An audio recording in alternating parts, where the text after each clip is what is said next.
حضرت انس بن نضر رضی اللہ عنہ کی شہادت کا واقعہ۔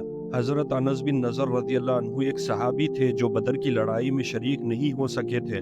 ان کو اس چیز کا صدمہ تھا، اس پر اپنے نفس کو ملامت کرتے تھے کہ اسلام کی پہلی عظیم الشان لڑائی میں شریک نہ ہو سکا۔ اس کی تمنا تھی کہ کوئی دوسری لڑائی ہو تو حوصلے پورے کروں۔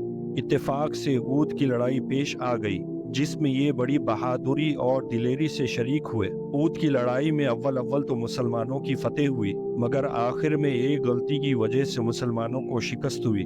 وہ غلطی یہ تھی کہ حضور صلی اللہ علیہ وسلم نے کچھ خاص صحاباؤں کو ایک خاص جگہ مقرر فرمایا تھا کہ تم لوگوں کو جب تک میں نہ کہوں اس جگہ سے نہ ہٹنا، کہ وہاں سے دشمن کے حملے کرنے کا اندیشہ تھا۔ جب مسلمانوں کو شروع میں فتح ہوئی تو کافروں کو بھاگتا دیکھ کر یہ لوگ بھی اپنی جگہ سے یہ سمجھ کر ہٹ گئے کہ اب جنگ ختم ہو چکی ہے، اس لیے بھاگتے ہوئے کافروں کا پیچھا کیا جائے اور غنیمت کا مال حاصل کیا جائے۔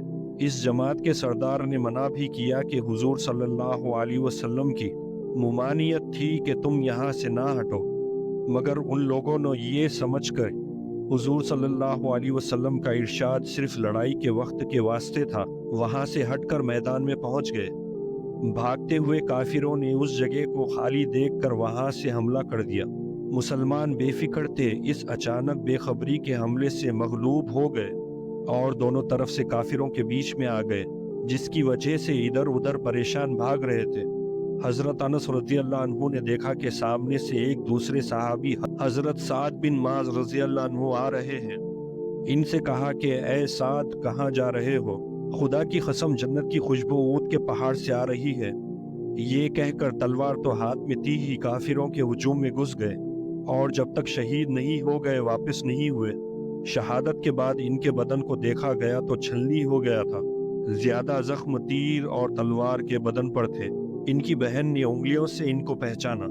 اس واقعے سے ہم کو یہ معلوم ہوتا ہے کہ جو لوگ اخلاص اور سچے طلب کے ساتھ اللہ کے کام میں لگ جاتے ہیں، ان کو دنیا ہی میں جنت کا مزہ آنے لگتا ہے۔ حضرت انس رضی اللہ عنہ زندگی میں جنت کی خوشبو سونگھ رہے تھے۔ اگر اخلاص آدمی میں ہو جائے تو دنیا میں بھی جنت کا مزہ آنے لگتا ہے۔